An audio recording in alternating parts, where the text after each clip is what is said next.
I said at HEC that in 2011 our combat mission should come to a complete end. No ifs, ands, and buts.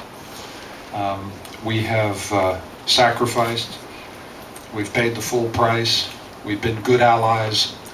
We've done very difficult things in difficult circumstances. We have reason to be proud of that, but our mission should come to an end. And I think that's in fact consistent with the Obama policy, which is to begin to draw down military, full force surge military capacity in Afghanistan in 2011. But then the question, which we raised at HEC, is, okay, so what do you do after that? The issue that you're raising is we have a provincial reconstruction team in Kandahar, which is trying to do reconstruction work, and every time they go out of the wire, they get shot at, and 4 people die, and they get blown up. Which then raises the biggest question, which is, what can we do safely in Afghanistan after 2011 if we pull the troops out? And there's another question, is who do we do it with? I raised this question this morning. Let's be honest here.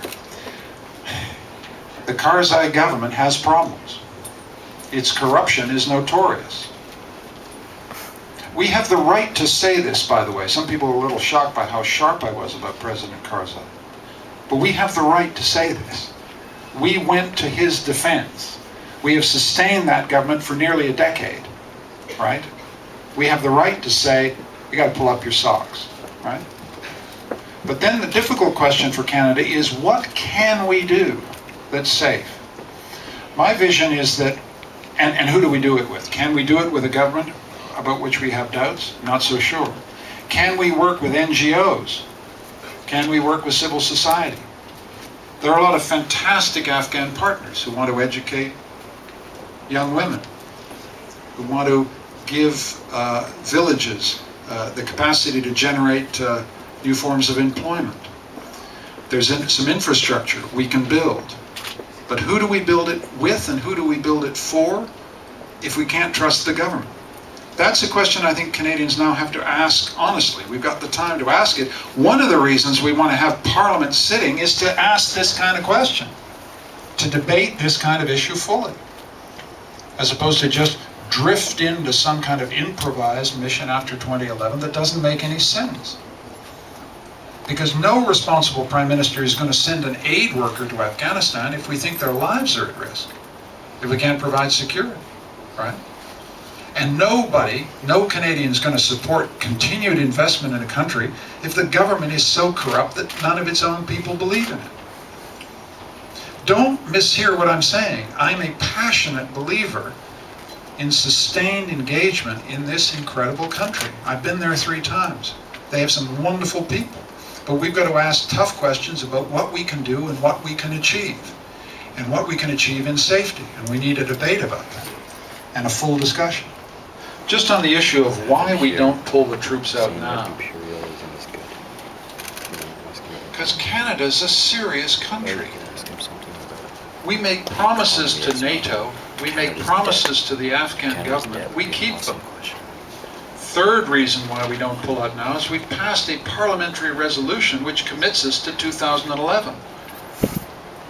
Serious countries, serious governments make promises and then keep them to the letter.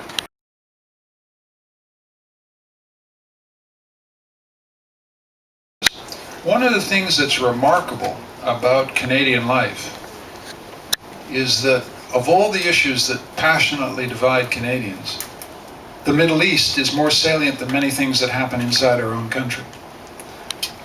And if you ask me what I care about here, I actually care about this country most. I care about the way we debate this, in other words, that we maintain civility. You just look at this room, look at the diversity in this room. You run a classroom, right? You know all about this. But I have the same responsibility as a political leader. That is to listen to both sides with respect, and to propose moderate, sensible, non-inflammatory approaches to the problem. And I've not always been perfect in that regard. You got to choose what you say carefully in this area, because this This touches the passions and identities of people in this room. And so my duty is to care about keeping us civil and keeping us together. That's actually my primary stake in this. My party and myself have always believed that there are two rights in conflict in the Middle East. And the only way towards peace is if both of these rights are met. That is, that the people of Israel have a right to be there. They have a right to be there in perpetuity. They have a right to be recognized as a legitimate state. Canada has deep ties to Israel that are familial, ancestral, and also connection between one democracy and another. I've lived in Israel, I've worked in Israel, I've also been in Gaza, I've also been in Ramallah, I've also been in Jenin, I've also been in Jericho. I know these places. These places are in my bones. But equally, I don't think any Canadian wants to deny the legitimate rights of the Palestinian people to have a state of their own, internationally recognized, living in peace side by side with the state of Israel. And a state that is viable. Not chopped up into little pieces, but viable enough to survive in the international environment, but to live in peace and to recognize the state of Israel on the other side. But everybody knows this. That's where it has to end. It mustn't end in Armageddon. It must end in peace and mutual recognition. And Canada can play a role, and Canada has played a role. Through Mr. Pearson and the peacekeepers in '56, right until the present day. We have Canadian experts helping the Palestinian Authority improve their security. That's a legitimate thing for us to do. We've had a role since Madrid with the refugee issue. We can continue to do that. We're a country that is respected there, so we can play a role if we're asked. Let's not get overambitious here. It's a bitter, difficult conflict, but if we can play a role, we should be there. But I come back to where I started. What matters to me, particularly on Canadian campuses, is that we find a way to talk about this that doesn't divide us. Because we're neighbors, we're friends, we're stuck with each other. We got to live together with each other on this issue. And so it's actually the unity of Canada on this issue that matters to me more than anything else. And that's where I put my emphasis as a public figure.